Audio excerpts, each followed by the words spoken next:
Então, vamos lá. Se o Marcelo não se incomodar, eu gostaria de fazer a primeira pergunta em oferecimento à Giza, uma preferência cavalheira às mulheres. Se o Marcelo Concordo. não se importar. Obrigada. Concordo Então, a primeira plenamente. pergunta, que não é uma pergunta.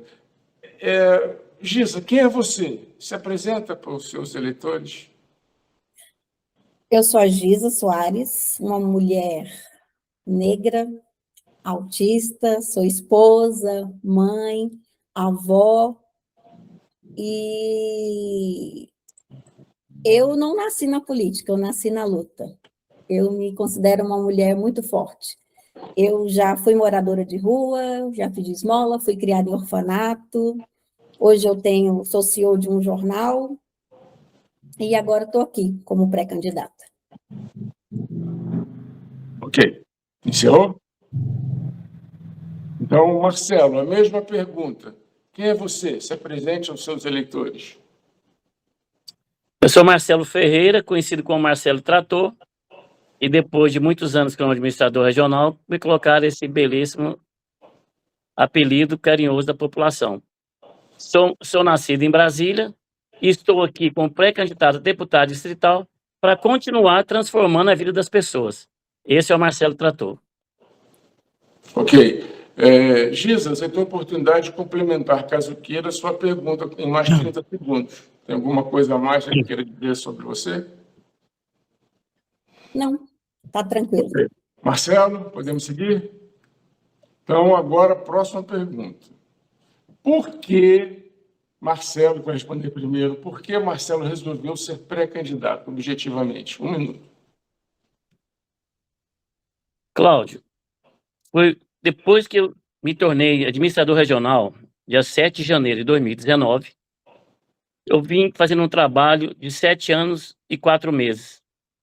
E eu notei nesse período que a cidade onde eu moro, que é a região norte de Brasília, estava carente realmente de um gestor público, mas não de um político, mas de um gestor público. Então, por isso que eu coloco meu nome à pré-candidatura a deputado distrital, para continuar cuidando da nossa cidade. Ótimo, ok. E, Giza, por que, Giza, você resolveu se candidatar ao cargo de deputada distrital? Porque, primeiramente, eu amo pessoas, apesar de ser uma mulher autista, o povo fala que a gente é meio esquisito, que não gosta de contato, mas eu amo pessoas. Eu fui forjada, fui criada por uma mulher forte, que ela me ensinou a cuidar de pessoas. E aí, quando eu descobri aos 50 anos, que foi recente, que eu sou uma pessoa autista, eu percebi que, porque antes eu fui criada como uma pessoa que não regulava da cabeça, né? Então, eu fui criada assim, acreditando que tinha alguma coisa errada, mas não sabia o que era e também não fui atrás. Então, quando eu recebi meu diagnóstico, eu vi que para mim foi libertador. E eu vi que essas pessoas, que tem muita gente que precisa de ajuda. Porque hoje, para ter um diagnóstico, é muito difícil. Temos 1 minuto. Você daqui a pouco volta para complementar, caso queira, depois da resposta do Marcelo. Marcelo, você quer complementar? Você pode dizer por que você resolveu se candidatar? Ou melhor, já fiz essa pergunta para você. Você quer se complementar essa resposta? Não, o que eu respondi foi satisfatório. Então, eu vou devolver para a Giza complementar em mais 30 segundos, caso queira. Continuar de onde parou. Tá, então, porque eu percebi que reclamar não mudava nada. A gente ficar sentada no sofá, reclamar, não mudava nada. Então, eu decidi transformar a minha vida, a minha experiência, para usar a minha vida para mudar a vida de outras pessoas. E na política, só na política eu vou conseguir fazer isso. Ok, muito obrigado pela resposta. Quem foi o último a responder? O primeiro a responder foi o Marcelo. Agora, a próxima pergunta vai para a Giza. Giza, qual é o maior defeito dos políticos que você não vai permitir ocorrer em seu mandato? Você tem 1 minuto. a falta de escutar a população, escutar de verdade. Porque o que eu percebo que quando é época de campanha, a política, o político fica mais próximo da população, mas no dia a dia isso não é realidade. Então, o que não vai acontecer comigo é isso, a não escuta. Eu quero ser escuta da população. Ok, ótimo. E você, Marcelo, qual é o defeito que você vê nos políticos que você não vai permitir que ocorra em seu mandato? Eu acho que não é nem defeito, viu, Cláudio? Eu acho que é a falta de lembrar de onde veio, né? O cara se candidata e depois esquece de onde veio. É simples, é só ele colocar no próprio mandato e lembrar de onde ele veio para fazer coisas boas pela nossa cidade. Ótimo. Giza, quer complementar a sua resposta? Não, estou satisfeita. Marcelo, satisfeito? Então vamos lá. Agora, Giza. Não, agora a primeira pergunta para o Marcelo. Marcelo, você é a favor da reeleição para governador? Se sim ou se não, comente sua resposta. Olha, eu vou te dizer o que eu passei, tá? Eu fiz o primeiro mandato de 4 anos como administrador regional e também fiz o segundo mandato como administrador regional. Sabe quem ganhou com isso? A cidade. A minha cidade ficou, Cláudio, 40 anos abandonada. E em 4 anos não dá para fazer o que eu queria fazer. A reeleição ela é necessária desde que você faça o primeiro e o segundo mandato com muita responsabilidade. É só isso. Ok. Giza, qual a sua opinião sobre a reeleição? Concordo com o Marcelo. Se você fez um bom trabalho, a população deve sim reeleger, né? Agora, tipo assim, a gente tem que ter, se teve a oportunidade de se reeleger, manter o mesmo padrão, né? Fazer com que continuar cuidando da população. Ok. Algum complemento, Marcelo? Giza? Não. Próxima pergunta. Responde primeiro a Giza. Você concorda que imóveis pertencentes ao GDF ou Terracap sejam vendidos para cobrir o rombo no BRB em decorrência dos negócios envolvendo o Banco Master? Sim ou não? E comente sua resposta, Giza. Então, é difícil, né? Porque... Todo mundo sabe o que aconteceu que com o BRB, o presidente do BRB está preso, não sabemos quem são os culpados, porque as investigações estão desenrolando, mas os imóveis se discutem. Infelizmente, né? A população tem que pagar o pato, porque tem que resolver, tem que resolver o problema. E se essa for a única solução, sim, concordo. Senhor Marcelo. Você repete a pergunta, por favor, Cláudio? Bom, baseado nesse escândalo que envolveu o Banco Master, pelo Brasil inteiro, ele deixou o rastro, em Brasília também, que o Banco Master, fazendo negócio com o BRB, que causou um rombo no banco. Inclusive, o presidente do BRB está preso. O que você acha a respeito? Teve um rombo no BRB. O que você acha? Assim, devemos vender imóveis pertencentes à Terracap, ao GDF, para cobrir esse rombo ou não? Comente. Cláudio, eu, como um bom formador de opinião e também como ter o direito como a minha carreira profissional, eu queria primeiro ter acesso ao processo, para mim opinar o que realmente aconteceu. O que dizem, um fala uma coisa de outro lado, outro fala de outra coisa de outro lado, eu prefiro ter acesso ao processo para me manifestar minha opinião. Se o Paulo Henrique está preso e fez alguma coisa errada, ele vai ter que responder por isso. Mas eu prefiro ler o processo com muito carinho e para ver o que foi que aconteceu e fazer um pré-julgamento das pessoas. Ok.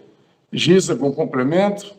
Então, o problema, sim, nem é pré-julgamento, nem estamos julgando as pessoas, né? Nós só estamos falando assim, é porque até na nossa vida particular, se tem um rombo, se tem um problema, a gente precisa resolver, e se essa como eu falei, se essa é a única solução...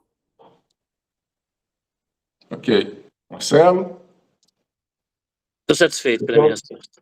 É isso, né? Eu, como advogado, eu tenho que dizer que todos têm direito à ampla defesa e contraditório. Ninguém pode ser julgado previamente, muito menos condenado. Tem que sempre seguir o devido processo legal. E a gente sabe que a prisão ela só deve ocorrer após o trânsito julgado do processo, ou seja, quando acabaram todas as oportunidades de se manifestar. Nesse caso, ele está preso preventivamente por conta de uma ordem judicial. Mas é isso aí. Vamos lá, agora o primeiro a responder é o Marcelo. Vamos falar sobre os condomínios, Marcelo. Você, como administrador regional, talvez tenha passado por essa situação.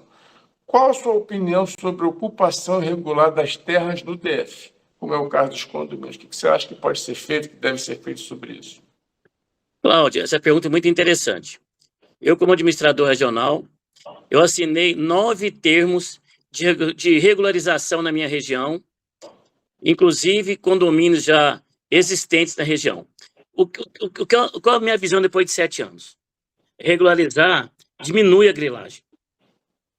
E já tem vários condomínios que já existem há 20, 30 anos, 40 anos aí. Eu tenho um caso do Privé, do Lago Norte, e agora um novo nome, Lago Norte, que era o antigo Privé, que nós assinamos o termo com a TerraCap, que estão ali quase 2.000 famílias há mais de 40 anos, e nós assinamos o termo de compromisso com a TerraCap. Já está em fase de estudo, então eu acredito que condomínios existentes na região, que você vê que não tem como tirar mais, já tem famílias lá, o processo de regularização é o único caminho. E nós fizemos isso nesses 7 anos e 4 meses. Ok. Giza, qual a sua opinião sobre isso? Eu concordo com o Marcelo, porque, assim, se já deixou, as pessoas moram há tantos anos, família mora, várias gerações habitam lá, e não tem outro caminho. Eu acho que a solução é legalizar, porque nós estamos para cuidar das pessoas, cuidar da família. E eu acho que legalizar também, nesse caso, é o melhor caminho.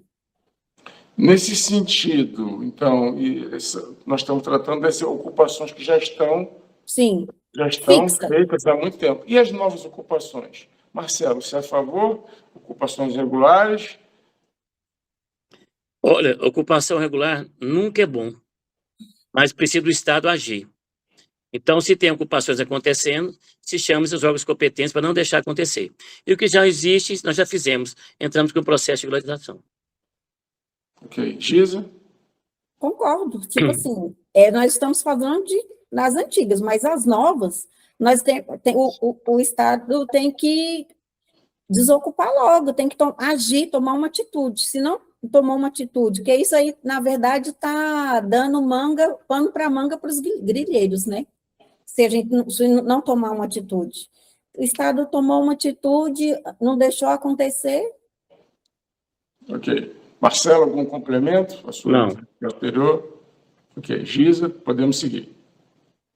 Bom, o próximo tema que nós vamos conversar é um tema muito sensível a todos nós, que é a insegurança. Todo mundo sabe que como o Brasil está, se ela está segura ou insegura. Então, assim, o que a gente pode fazer, Giza, para trazer tranquilidade ao cidadão? O que você pensa sobre isso? Como que se pode oferecer tranquilidade ao cidadão de bem? Então, hoje, principalmente nós mulheres, eu não me sinto segura, né? Nem aqui, nem em lugar nenhum. Evito sair à noite, evito muita coisa. E, assim, eu não tenho uma opinião formada, assim, sobre segurança do que eu deveria fazer. É uma boa pergunta, porque eu não realmente, de verdade, eu não tenho uma opinião sobre a segurança. Tenho sobre saúde, mas sobre a segurança eu ainda não tenho o que eu, Giza, faria. Ok, realmente é um tema complicado. Marcelo, o que você acha, com a sua experiência pública como gestor, o que você acha que pode ser feito para oferecer tranquilidade ao cidadão de bem? Primeiro, eu queria informar aos nossos amigos, também a Cissa, que saiu uma reportagem há uns 15 dias atrás que Brasília hoje é a segunda cidade mais segura do Brasil, né? O que nós podemos fazer é não deixar isso diminuir essa segurança. O que se pode fazer na segurança? Uma iluminação pública é segurança pública. Um asfalto bom é segurança pública. Valorizar as pessoas que trabalham nas polícias militares, valorizar também a polícia civil, com um bom salário, com boas viaturas, com um bom ambiente de trabalho. Por exemplo, nós reformamos aqui no Lago Norte a delegacia da 9ª DP, que estava caindo aos pedaços na época da chuva. Você melhora a qualidade de vida das policiais, você melhora a qualidade de atendimento. Então, a segurança pública não é só aumentar o índice de militares ou civis, é melhorar a qualidade de vida das pessoas que nos protegem. Você sabia que hoje, 40% hoje da nossa população da PM está sofrendo com depressão, algum tipo que é um trabalho muito árduo, muito sofrido. Eu convivi com eles esses 7 anos e 4 meses. Melhorar a qualidade das pessoas que te servem como segurança pública, como a polícia militar, como também a polícia civil, melhorar seu salário, sua condição de vida para vir trabalhar, melhorar as condições das viaturas, uma iluminação pública de verdade, um asfalto bom para chegar a viatura mais rápido, todo mundo junto pelo bem comum. Inclusive a administração, ela participa muito disso, né? Nós temos os CONSEGs nas nossas administrações regionais, que é muito importante, todos trabalhando pelo bem comum. O bombeiro, a polícia militar, a polícia civil, o administrador regional, o governador, o vice-governador, todos os parlamentares. Polícia com qualidade de vida, policiais civis com qualidade de vida, bombeiro com qualidade de vida e com qualidade de trabalho, melhora a segurança pública também. Eu deixei o tempo correr solto dessa resposta, porque realmente segurança pública é tido nos quesitos como um dos mais importantes, que a população mais se preocupa com a segurança pública. Sim. Então, deixei essa resposta correndo, com o tempo correndo, justamente por isso. Dona Giza, quer complementar a sua resposta? Então, e agora, né, sobre a fala do Marcelo, uma coisa muito importante que está ajudando muito agora é a tecnologia, né? A tecnologia, ela veio para realmente ajudar na segurança. É uma coisa que o governo de Brasília está fazendo, está usando muita tecnologia, e eu acho isso muito válido. A tecnologia veio realmente para facilitar nessa área da segurança. É isso. Marcelo, algum complemento sobre a insegurança? Então, eu queria passar uma estatística para vocês também, Cláudio, Inei e Cissa, que há 20 anos atrás, Cissa, Giza, você perguntava assim, o que você quer para a sua cidade? Aí vinha educação, vinha tudo, a segurança era a última. De 10 anos depois, ou 15 anos depois, Giza, o que a população quer saber? Segurança, educação, então a segurança está em pauta. E isso é cuidar das pessoas. É isso aí, muito obrigado. Bom, vamos falar agora sobre a saúde. Primeiro responder ao Marcelo. Saúde pública no DF tem solução? Comenta. 1 minuto. Tem solução. Eu, como sou nascido em Brasília, eu conheço a Brasília desde o seu nascimento, né? Qual é a solução? Uma das soluções, tá? Que eu vou dar uma solução que ninguém nunca pensou nisso, tá, Cláudio? Não é só construir hospital. Também construir hospital é um dos, né? A cidade cresceu muito, a população cresceu muito, então tem que construir hospital, tem que construir as UPAs, mas o mais importante, Cláudio, é você empregar essa juventude que está sem emprego. Você sabia que a gente tem lá plano de saúde de R$200, R$300? Se o jovem estiver trabalhando, ele tem condição de pagar um plano de saúde para ele e esvaziar a rede pública também. Então, a saúde também, ela está voltada ao empreendedorismo lá na raiz. Pegar o jovem que está aí sem fazer nada e construir uma escola técnica e qualificar esse jovem, para ele dar conta de arrumar um emprego e conseguir pagar seu plano de saúde também. É uma das. Então, quando eu falo isso, é uma das atividades que pode ser feita. Depois você volta. Vamos passar para a Giza agora. Giza, sobre a saúde pública, quais são os seus comentários? Então, para mim, o principal que eu acho hoje é a capacitação, né? Eu acho que a capacitação dos profissionais, eu acho muito importante, e uma coisa, e dar prioridade, porque hoje dão prioridade para obras, para construções, mas não dão prioridade para o básico, né? Melhora o básico que nós temos hoje para depois construir o outro. Não adianta construir, como o Marcelo falou, construir um monte de hospital, mas vai continuar tudo precário. Não adianta. Eu acho que o que tem que melhorar, o que nós temos hoje, fortalecer o que tem hoje, os profissionais, diminuir as filas, para depois construir outros, gastar dinheiro construindo outros hospitais. Então, eu acho que a gestão, aí, falta gestão. Obrigado. Marcelo, complementa a sua resposta anterior. Cláudio, hoje o salário médio do médico na rede pública deve girar de 20 e poucos mil reais, mais ou menos isso? Por aí. Mais ou menos isso, né? Você acha que ele vai largar a rede privada e vai lá para o público? Então a gente tem que melhorar o salário desses médicos. Nós temos que melhorar a qualidade de vida desses médicos, trabalhar menos com mais qualidade, melhorar o salário desses médicos e construir mais hospitais. Esse é o caminho. Giza, complementa. Porque saúde pública não pode ser promessa de campanha, né? Tem que ser prioridade. Tem que ser o dia a dia. Fácil não será, né? Fácil não será. Vocês, como deputados, vão ter oportunidade de votar nos projetos, colocar projetos. Fiscalizar. Dar ideias, fiscalizar, é muito importante. É isso aí. Vamos falar agora sobre um pouco da educação. Agora, primeiro a Giza. Como que você enxerga a qualidade do ensino público no DF? Então, olha, assim, é porque eu sempre estudei em escola pública, né? Eu sou de um pensamento que não é a escola que faz o aluno, é o aluno que faz a escola.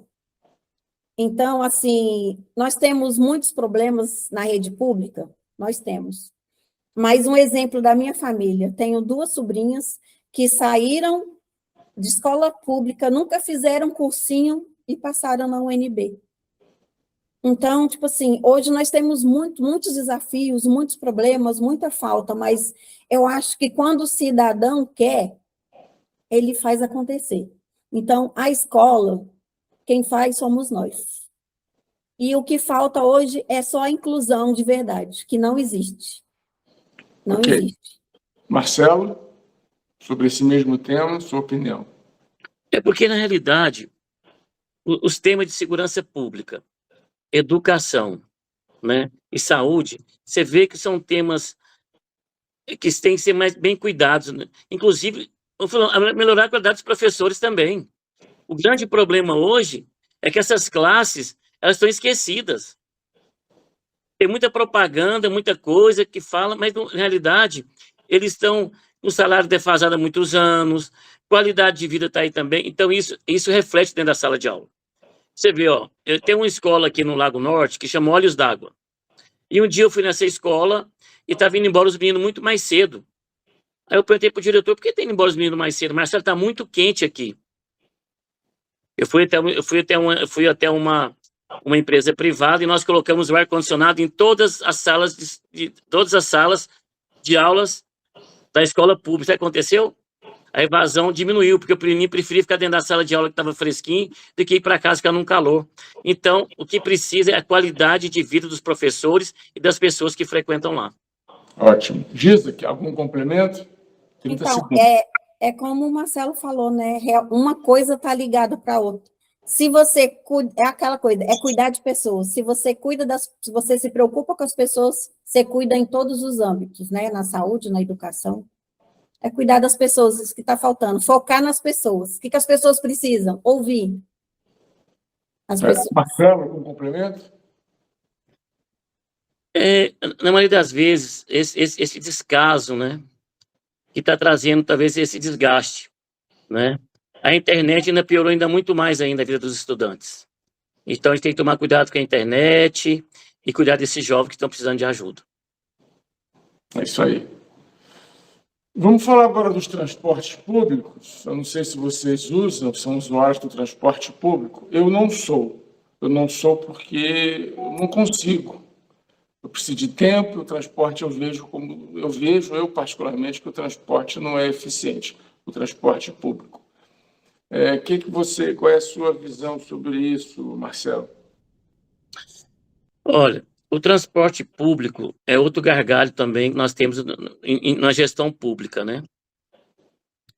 Mas você sabia, Cláudio e Giza, que 30% do salário mínimo que a pessoa ganha por mês fica no transporte público? Se tem restaurante a R$ 1, por que também não tem ônibus a R$ 1? O Estado pode ter condições de fazer isso. Pode sim. Porque vai sobrar dinheiro para a pessoa se alimentar melhor, melhorar a qualidade do transporte. Então, eu quero fazer isso, talvez trazer para a minha região norte um transporte mais barato para melhorar a qualidade de vida do alimento da população que está em casa, com 30% deixando esses ônibus. Ok, Giza, sua opinião sobre transporte público? Então, realmente o transporte público no Distrito Federal é desafiador, né? Eu já precisei algumas vezes, mas realmente nós precisamos melhorar muito, principalmente para os deficientes, principalmente. Porque elevador que não funciona, motorista impaciente, tipo assim, e é desafiador. Eu nunca andei no metrô de Brasília, mas você vai em outros estados, você vê a diferença. Você vai em outros estados, você consegue andar e vir no Rio de Janeiro, funciona. Mas aqui em Brasília não funciona. Então, assim, eu acho que tem que reestruturar e melhorar muito. E também, realmente, sou a favor de baixar o valor da passagem. Marcelo, mais 30 segundos sobre o tema transporte. O que precisa realmente no transporte público é fiscalizar. Que o ônibus tem. Está quebrado lá para levantar um PCD na cadeira de roda, mas cadê a fiscalização? Então, você fiscaliza que você melhora também o transporte para as pessoas que precisam. Giza, complemento? Não. Marcelo falou. Eu vejo que eu saio de casa, eu passo ali pelo Mané Garrincha, tem 1 milhão de ônibus parados. Eu vou perto do setor policial sul, mais um monte de ônibus parados. Tem vários locais que os ônibus estão parados e tem poucos ônibus circulando. Eu vejo também que o metrô não vai em todas as cidades. E assim, em qualquer lugar do mundo, a melhor solução é por baixo da terra, ou por cima de onde está, não é pela estrada. Então, eu acho que concordo com ambos, que temos que fazer a circulação melhorar. Não sei se faltam ônibus, talvez falte manutenção, falte fiscalização, mas tem muito ônibus parado e pouco ônibus rodando. E os que estão rodando, principalmente nos horários de pico, e a população vê isso. Eu não sou usuário de ônibus. Faz muitos anos que eu não pego um ônibus e nem metrô, até porque perto da minha casa não passa nem ônibus, nem metrô. Então, se eu quisesse pegar um metrô, eu teria que andar bastante. E também nós temos muitas cidades em Brasília, incrível, temos muitas cidades que não chega o metrô. Eu acho que talvez se ampliasse essas linhas do metrô, eu não sei como, mas existem pessoas que estudam isso, né? A mobilidade, isso poderia melhorar bastante. Por enquanto, isso é um desafio. Temos muita coisa a fazer. E os dois, quando chegarem lá, na Câmara Distrital, lembrem-se disso. Não tem metrô em todas as cidades. O metrô que está aí foi um metrô feito há muitos anos atrás. E tem muitos anos que os governadores que passaram por aqui, inclusive o atual, não melhorou o metrô, as linhas não aumentaram. Não sei por quê. É caro, poxa, mas é caro. E aí? Mas o povo precisa. Como pode o metrô em São Paulo, no Rio de Janeiro, funcionar? Que é uma cidade, são cidades enormes. Como que pode funcionar melhor do que em Brasília? Não é incrível? Como pode? Em São Paulo eu vou para qualquer canto de metrô. Estados Unidos, Nova York, aquela cidade complicadíssima, tem metrô para todo mundo. E em Brasília não tem. Isso aí é uma ausência, nesse caso aí, do poder público. Realmente falta gestão, falta muito. Vou fazer uma pergunta agora muito interessante. Não sei se vou colocar o Marcelo, e talvez eu coloque o Marcelo agora em saia justa, mas fique à vontade. Primeiro é Gisa, então você vai ter mais tempo para pensar. Gisa, você é a favor ou contra a eleição para administrador regional? Porque sabemos que o administrador regional é nomeado pelo governador. O que você acha disso? Você gosta desse modelo? Você acha que tinha que ser eleito? O que você pensa? Comenta a sua resposta. Eu acho que a população que deveria escolher seus administradores. E eu também acho que, que a administração deveria ter funcionar num modelo diferente. Não nesse modelo que tem que pedir tudo para secretarias, para o governo. Acho que as administrações teria que ter mais autonomia para resolver o problema da população dela. Senhor Marcelo, administrador do Lago Norte, me diga qual é a sua opinião a respeito. Você que estava administrador até outro dia, quando se descompatibilizou para disputar as eleições. O que você acha sobre isso? Eu acho que o administrador regional é um cargo de confiança do governador, né? Outros deputados que foram eleitos, concorda comigo? Eu acho que é meio temeroso. Primeiro, a gente tem que criar uma eleição dentro da cidade para eleger essa pessoa. Tem que ser criado Câmara de Vereadores, e como se fosse um prefeito, na realidade. É isso que acontece. E isso não cabe ao Distrito Federal, né? Porque o certo era cada cidade ter sua prefeitura, ter seu prefeito, você ter a Câmara de Vereadores, o seu dinheiro ficasse da cidade, né? Então, assim, como eu, governador, eu vou colocar uma pessoa, talvez, lá que não seja do mesmo pensamento que o meu. Como é que você tira ele depois? Se ele foi eleito? Complicado. Não tira, o eleito não tira, só se for impeachmentado. Então não tira. Aí o cara tá fazendo besteira lá, ele pensa diferente de mim, que sou governador, o que ele tá fazendo lá não tá agradando o que eu quero para a cidade, como é que faz? Não consegue tirar, cara. E administrador regional, ele é um cargo de confiança do governador. Se ele não tiver bom, a população não estiver gostando, troca ele, coloca outro. É simples assim. Mas você tem que estar ligado ao mesmo pensamento que o governador te colocou lá. Tá? Isso eu acho que é meio preocupante para quem é o governador, não para o administrador. Você quer fazer algum comentário extra? Então, mas aí, tipo assim, isso que eu sempre me questionei, por que Brasília é diferente de todos os outros estados, né? Porque eu acho que essa falta do administrador, na verdade, eu me preocupo assim, com o administrador, ele não tem muito o que fazer, ele não tem todo o poder na mão dele. Ele tem sempre que depender dos outros para fazer alguma coisa. Aí a população cobra dele. Você, o administrador, vai cobrar dele, não do governador. Vamos às provocações, né, então. Eu concordo particularmente com as opiniões de vocês, mas não adianta ser administrador sem ter verba, sem ter orçamento, sem ter autonomia. Claro, eleger uma pessoa que depois não é da mesma linha do governador, apesar de democrático, eu acho que é mais democrático eleger do que ser nomeado, mas, enfim, tem que ter autonomia. Então, não bastaria apenas eleger uma pessoa se ele não tivesse autonomia. Eu acho que isso é fácil. Os deputados podem resolver isso nas questões orçamentárias, até mudando a lei orgânica do DF. Se não seria impossível. Dar autonomia, não sei, o DF é riquíssimo. O DF conta com o orçamento próprio, que vem proveniente dos impostos, das arrecadações, não é pouco dinheiro, ainda recebe muita verba do governo.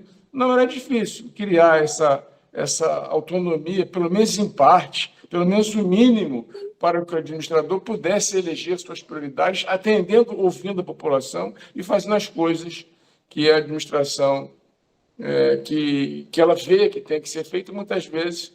É claro que a gente sabe que existem bons e maus gestores. O governador pode acertar na indicação, como pode errar, faz parte. Errou, tira, coloca. Mas, assim, a população ela participa dessa indicação. ela participa de fato dessa indicação ou é aquele que teve um capital político? Às vezes o governador tem um capital político, um nome bom que ele gosta, que é do grupo dele, e ele elege uma pessoa que está super certo. Às vezes essa pessoa que é do capital político do governador, ele não bate bem com as necessidades daquele grupo, daquela comunidade. É realmente um assunto muito polêmico que espero que vocês enfrentem quando forem eleitos e estiverem representando a população do DF. É um assunto bem polêmico. Cláudio, eu quero te dizer que tudo que você falou eu fiz em 7 anos e 4 meses. Entreguei 98 obras dentro de uma cidade que estava 4 décadas abandonada. Isso é consonância de um governador com o administrador regional. Nós não tivemos nenhum problema de gestão pública aqui e nem de obra também na nossa cidade, que estava 40 anos abandonado. Então, assim, o administrador regional tem que ser gestor público, não político, tá? Eu estou te falando aqui, nós entregamos aqui 2 creches aqui na cidade, mais de 30 quilômetros de calçada na cidade, asfalto novo, parquinho. Então, assim, nós temos uma gestão pública, não uma gestão política. Então, o Lago Norte e a região norte ganhou com isso. Então, no meu caso, no caso que eu participei desse governo nesses 7, 4 anos meses, foi realmente diferenciado. O Lago Norte é um local, de certa forma, privilegiado, né? Privilegiado. Lago Norte não é Varjão, Lago Norte não é Fercal, Lago Norte não é Ceilândia, não é Sobradinho 2, não tem aqueles índices altíssimos de violência, é uma comunidade com poder aquisitivo bom, pelo menos na área tradicional do Lago Norte, tirando as invasões. O Lago Norte é uma comunidade, talvez seja a mais idosa, onde existe o maior número, a população mais idosa, porque é uma característica do bairro, assim como o bairro que eu moro, também tem pessoas assim, bem idosas, que eu moro no Parkway. Assim, o Lago Norte ele tem alguns privilégios em relação a outras comunidades. O pessoal deve pagar o IPTU, não sei, mais em dia do que em outras comunidades, né? Mas, então, é um privilégio, ainda mais tendo uma administração boa, fica mais fácil ser morador do Lago Norte. Mas quando paga o IPTU, o dinheiro fica aqui, Cláudio? Como? O dinheiro que paga esse IPTU aqui, ele fica aqui no Lago Norte ou vai para outras cidades também que estão precisando? Então, pois é, né? Por isso que a gente fala da repartição do orçamento, de acordo com o que eu pago aqui, fica uma parte aqui. Seria melhor, né? Eu adoro essa discussão sobre o Lago Norte, as pessoas deveriam conhecer mais. Eu tenho um bairro aqui que é conhecido como Capoeira do Bálsamo, eu digo que assim, a oportunidade de conhecer, você vai conhecer, que talvez esteja quase do tamanho da 26 de setembro, que fica lá perto do Itapuã e do Paranoá. Nós temos 19 zonas rurais aqui no Lago Norte que as pessoas não conhecem, que você acha que é só a península e um shopping na cidade. Assim, nós temos na Granja do Torto, que são pessoas trabalhadoras também, que nós transformamos a vida das pessoas lá também. Então, a questão não é política, a questão é gestão. Independente do tamanho da cidade. Eu não sabia que, por exemplo, o Torto faria parte da administração do Lago Norte. Realmente, eu vejo o Lago Norte como aquele lugar das casas, da QI, QL, setor de mansões. Essas outras comunidades que vieram, porque a Brasília cresceu demais, muito veio da ilegalidade, da ocupação irregular do solo, que virou agora coisas grandes demais, com muita gente. Realmente, você absorve essa... Eu vou sair um pouquinho do tema. Você para a Giza conhecer um pouquinho o Lago Norte também. Você mora onde, Giza? Vicente Pires. Vicente Pires. Um grande investimento lá, hein? Vicente Pires teve investimento lá de 900 milhões de reais. Vicente Pires, há 7 anos atrás, Deus me salva. Mas quero dizer o seguinte, o Lago Norte não é só uma península, viu, Giza? Mas eu vim da Ceilândia, então, por isso que eu falo. O Lago Norte tem todos os problemas que todas as cidades têm. Todas as cidades têm. Tá? Eu tenho minha vizinha aqui, o Varjão, que é nosso vizinho. Eu tenho aqui 19 zonas rurais. Então, assim, o Lago Norte não é só uma ilha da bondade, não. O Lago Norte cresceu muito e o que muda as pessoas, Giza, que muda as pessoas, Cláudio, é gestão. Eu já estou vendo mais uma vantagem desse programa que estamos fazendo aqui, porque vocês, com a experiência de morador de Brasília, de gestor público, no caso do do Marcelo, que está oferecendo informações que o seu eleitor talvez não tivesse. É Então, é verdade. muito bacana. Vocês estão podendo contar a sua história, que é o Eu vou objetivo contar. do nosso... Giza, eu vou te dar um presente. Você nasceu em Ceilândia, Giza? Não, eu sou paulistana. Eu vim para Brasília com 6 anos, mas a Olha que maior parte legal. da minha vida foi entre Taguatinga e Ceilândia. Eu sou taguatinguense. É isso aí. Mas- Bom, gente, nós estamos chegando ao fim do nosso espaço, agora eu vou deixá-los para as considerações finais. Então, o Marcelo pode começar, a Giza começou o debate, a primeira pergunta ela respondeu, então deixamos com o Marcelo a primeira parte das considerações finais. Vocês têm 2 minutos, eu aviso em 2 minutos, se vocês precisarem terão mais 30 segundos para encerrar. Primeiro, eu queria agradecer a iniciativa do programa Arena Política. Isso vai ser muito bom para a cidade. Por exemplo, eu falei que hoje do Lago Norte, como o Cláudio disse agora, né, Ney? Então, as pessoas não sabiam que o Lago Norte era só uma península, né? Mas não é. Então, isso é muito importante, você passar isso para o morador, passar isso para as pessoas que moram em outras cidades. E a gente tem que passar para as pessoas que o dever do poder público e do deputado distrital eleito é simples, é cuidar das pessoas. É cuidar daquelas pessoas que depositaram aquela confiança em você. E quando ele vota, ele está confiando em você. Então, nós temos a obrigação de cuidar. E transformar a nossa Câmara Distrital numa gestora pública. Um abraço a todos, e com muito carinho, e bom sucesso para você, Giza. Que Deus te Obrigada para você proteja também. e te ilumine. Você vai ver que não é fácil você, uma pessoa acordar num domingo e lá depositar um voto em você, né? Dê valor em cada voto que você tiver na sua eleição. Você só de ser candidata, mulher, ceilandense, que Deus te ilumine e te proteja a todos. Você, Cláudio, muito obrigado. Eu vi que você, a sua cabeça é muito mais inteligente que você imagina. Eu te vendo aqui, você é um pensador, e muito obrigado pelas perguntas, Ney, muito obrigado pela oportunidade, e vamos estar todos juntos, não brigar, Giza, mas respeitar uma democracia, porque democracia é uma grande festa. Sim. É isso aí. Muito obrigado, Marcelo. Realmente, ser gestor público é administrar problemas também, né? Não são não é aquele mar de rosas. Giza, vamos lá, Giza. Você tem também 2 minutos para as suas considerações finais, para se despedir, para mandar o recado final para o seu eleitor. Então, quero também agradecer o convite. Eu achei que o programa foi bem enriquecedor para mim, né?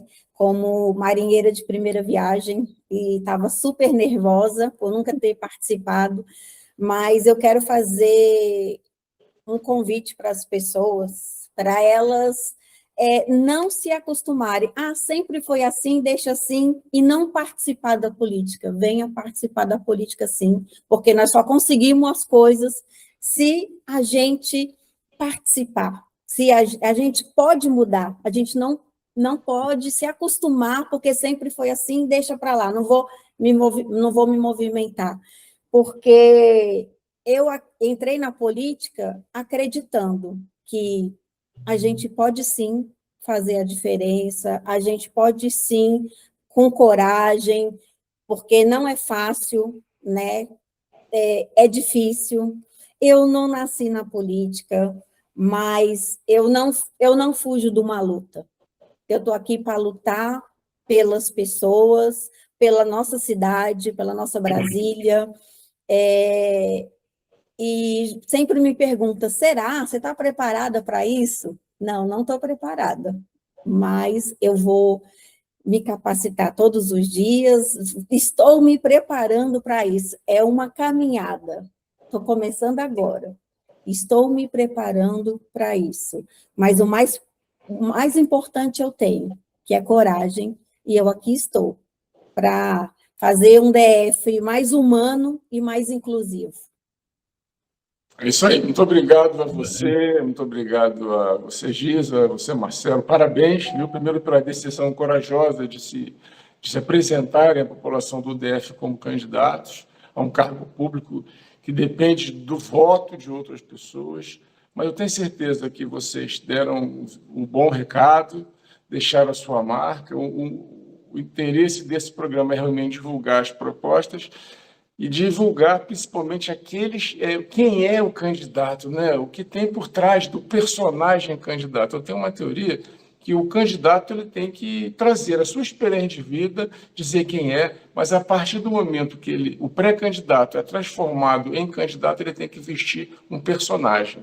Ele é o personagem candidato, que ele tem que agradar as pessoas que vão votar nele, trazendo somente as melhores coisas, as melhores informações.